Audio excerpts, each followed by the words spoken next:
Hi everyone, welcome to another show. We're going to talk about today the English literature in the 21st century. We're going to be talking about some characteristics, some writers, and some of their most important writings during this century.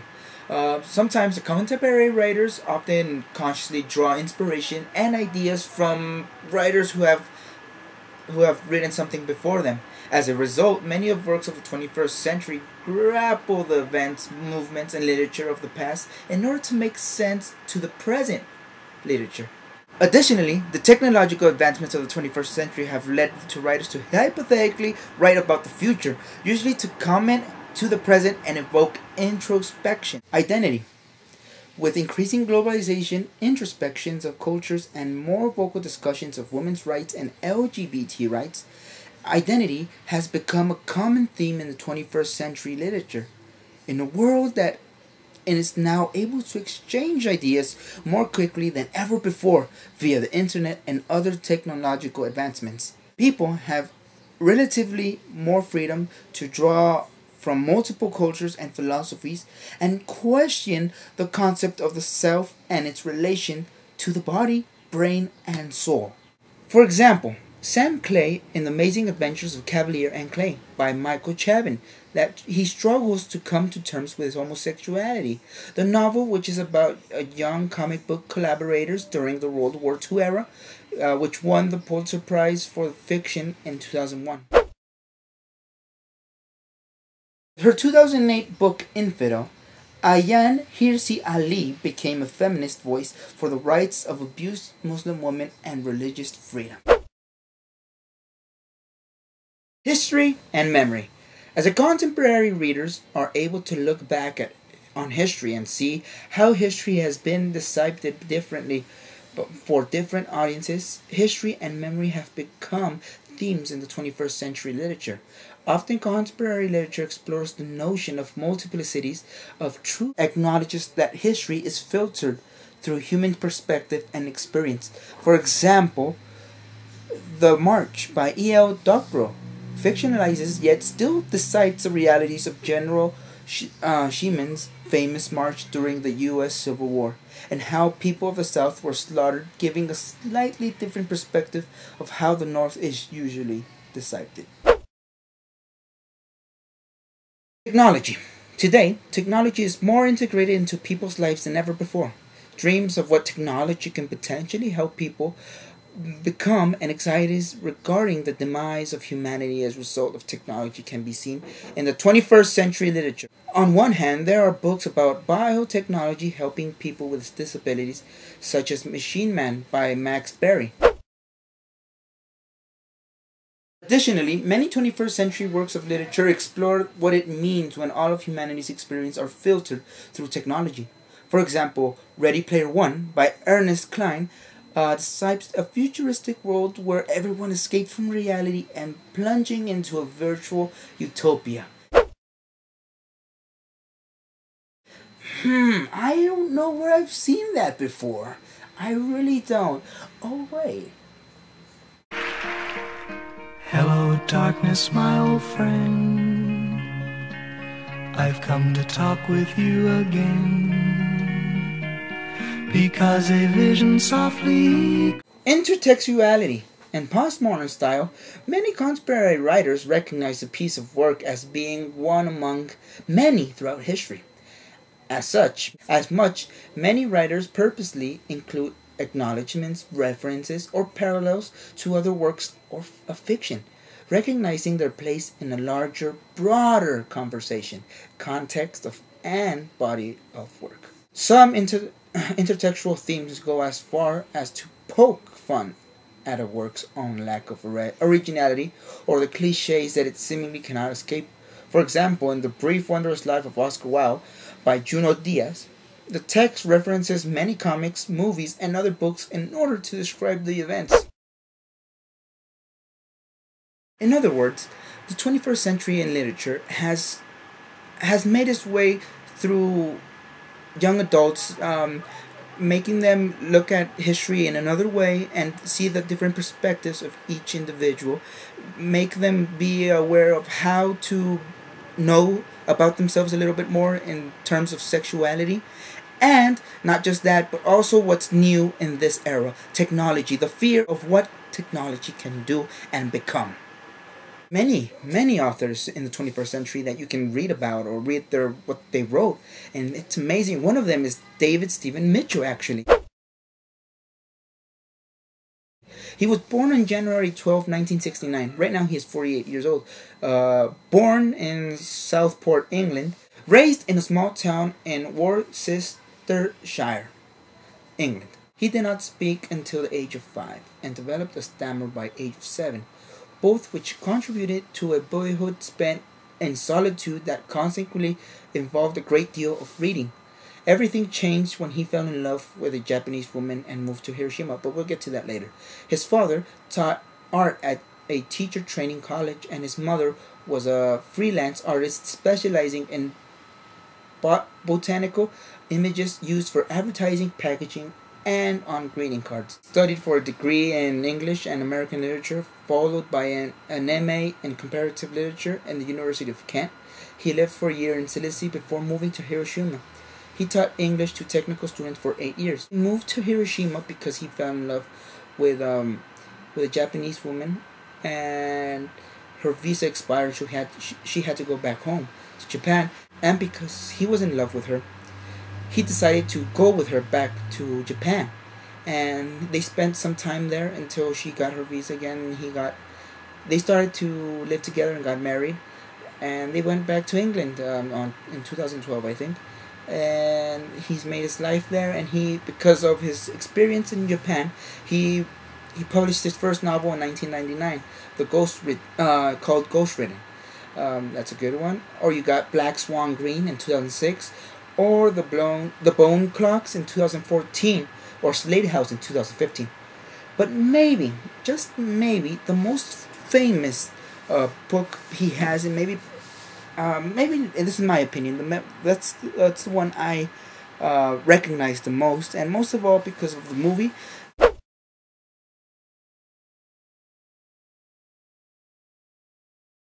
But I read the book before the movie, and out of those books, that's the one I find more interesting, because it's the one that made a little bit more impact. I think for this reason they made a movie, because it was the one that it was very interesting and did more impact to society. I don't know if you remember it, but it was directed by the Wachowski brothers. Well, the movie was directed by the Wachowski brothers, and it stars Tom Hanks, Halle Berry, and Hugo Weaving. But the book was very good. It's kind of fresh in Rotten Tomatoes. But the book, it was well received, actually. So, Cloud Atlas consists of 6 interconnected stories beginning with a voyage through the South Pacific in the 19th century and ending in a primitive post-apocalyptic Hawaii. Each story is a completed tale within itself, yet their true significance lies in the connections between them, forming a collective whole. The stories are vastly different in style, plot, and perspective, composing the lives of 19th century notary, a post-World War I musician playboy, a strong-willed journalist in 1970s California, an aging literary editor in the early 21st century, a clone who sets out to instigate a rebellion, and a primitive youth surviving in a post-apocalyptic world. No two stories are set in the same location, ranging from the English countryside to a futuristic Korea. Each story segues into the next through chapter connections via letters, books, films, etc. The main characters do not directly interact with one another, but their lives are infinitely connected and affected by the actions of the others.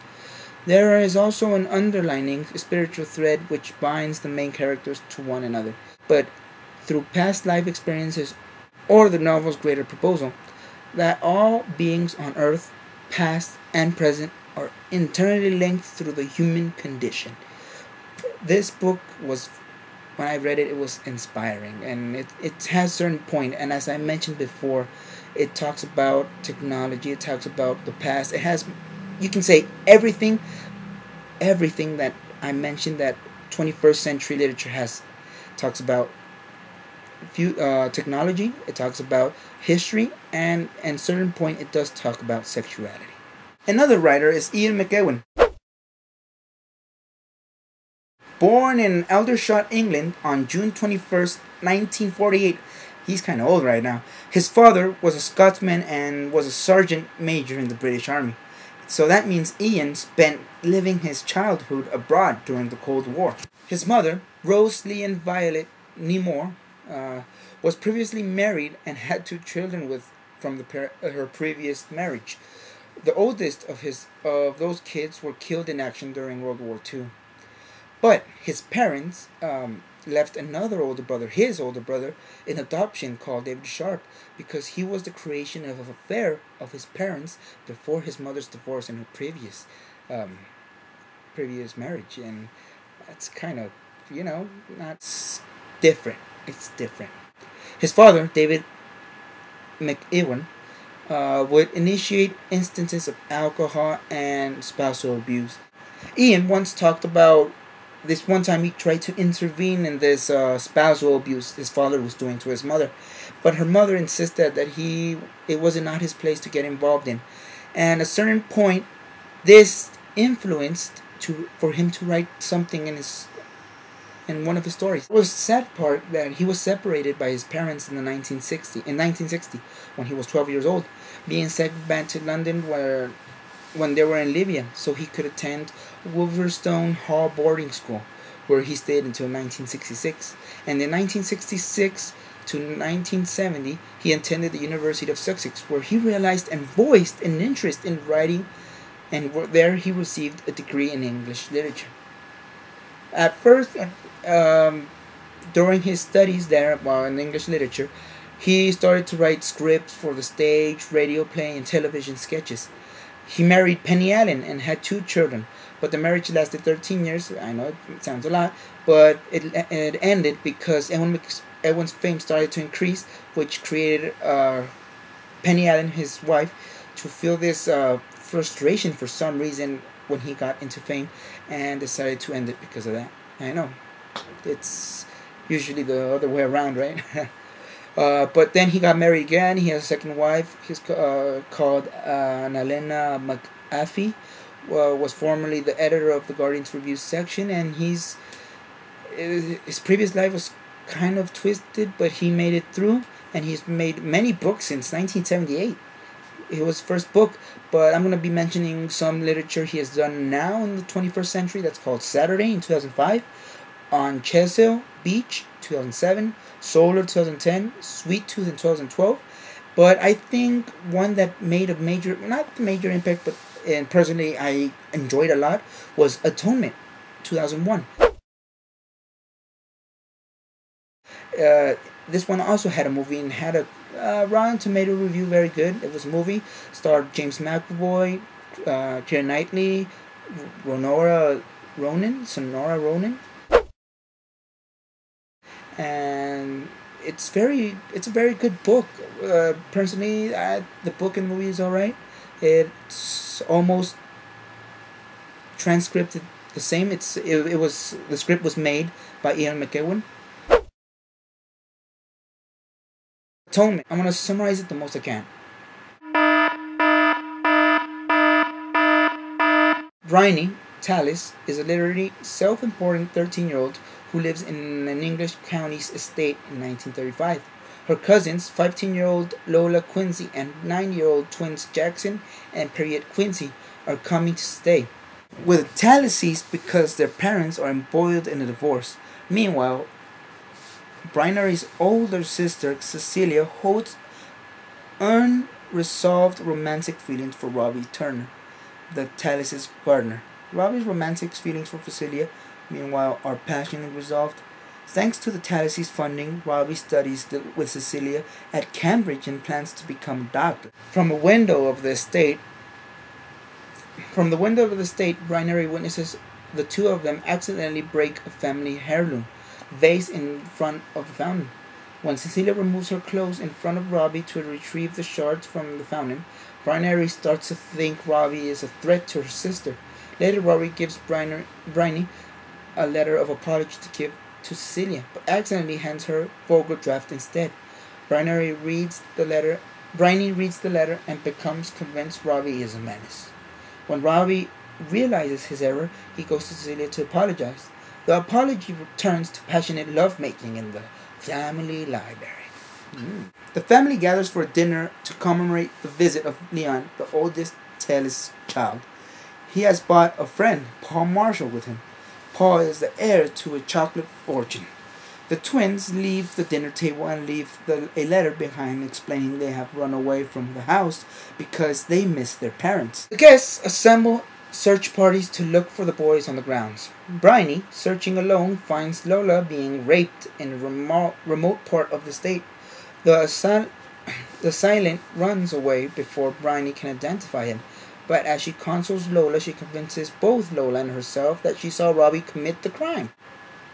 Bryony leads Lola back to the house and delivers her story to all adults present. Policemen arrive and Bryony testifies that she saw Robbie commit the crime. After many hours, Robbie returns to the house with the twins, and he had been searching for them all alone all night. When he gets back, he is taken to police custody. The second part resumes after Robbie has served 3.5 years in prison for Lola's assault. During the time, he has been in constant correspondence with Cecilia, even though she has not been allowed to visit him in prison.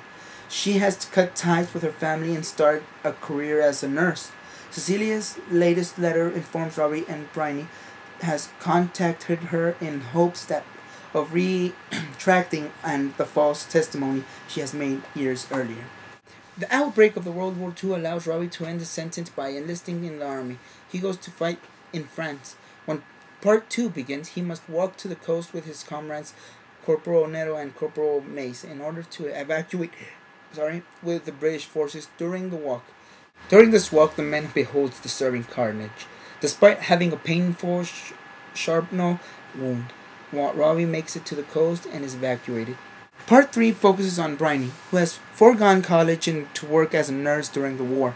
Work is demanding and she is intimidated by her overseer, Nurse Drummond.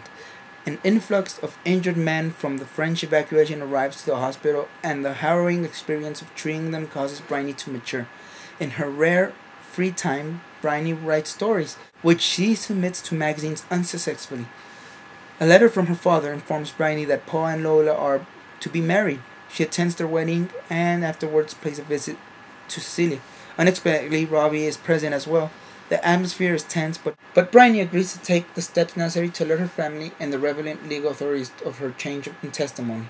Cecilia and Robbie see Bryony off, and Bryony understands that after she finishes the test and she agreed to, she must begin an in-depth process of atonement.